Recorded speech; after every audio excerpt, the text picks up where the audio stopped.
left eye. I hated wearing these patches. They were uncomfortable, I couldn't see, and for some reason, I was the only kid in the class who had to wear them. Although the teachers would draw hearts or rainbows on the patches to help me feel better, I was still the odd one out, when all I wanted was to be able to fit in. And I mean, we all wanted to be able to fit in, didn't we? But 2 Corinthians 5:7 says to walk by faith, not by sight. So although I was given only one eye to see out of, God has perfect vision, and he sees everything for me. After the surgery, the doctors believed I would never be able to see out of my left eye. And because of this, my life was permanently hindered. I remember doctor after doctor after doctor telling me they couldn't approve me for any sports because it was just too much of a risk for me to lose my other eye. Meanwhile, my friends were able to play 3 sports at the same time, no problem. How is this fair? And how did this make any sense?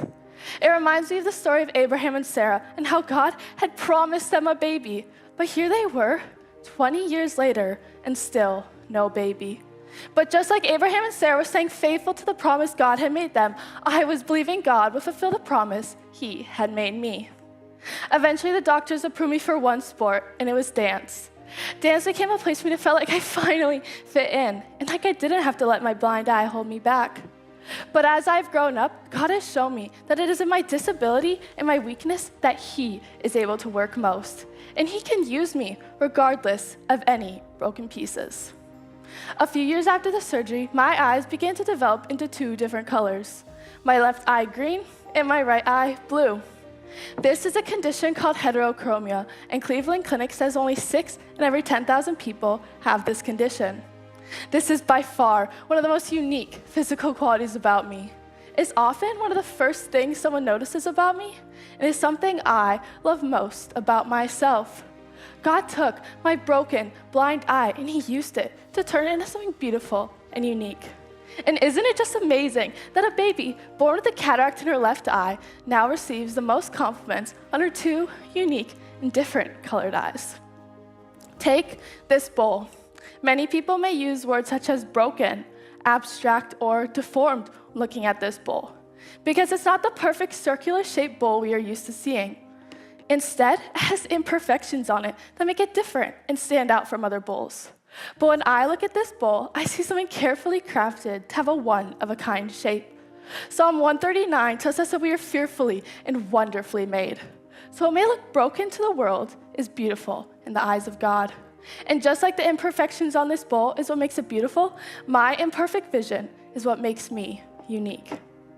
It was hard for me to feel different from the other kids, but God took my brokenness and he used it to demonstrate the love he has for us.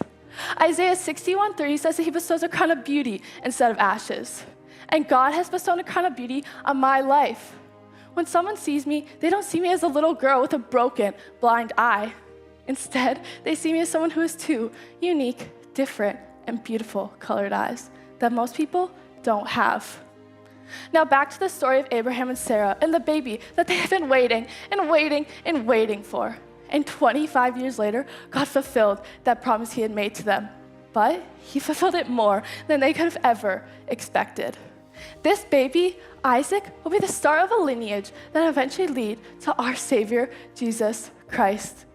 This is simply my testimony of a little girl expected to never be able to achieve her dreams simply because of her disability. But I am standing here today ready to graduate with an associate's degree, a dancer of 12 years, and most importantly, a servant of Christ. Although I was born half blind, God took what was meant to be ruined and broken and turned it into something beautiful and unique. And it's part of my testimony of God's faithfulness and faithfulness to his promises. Thank you.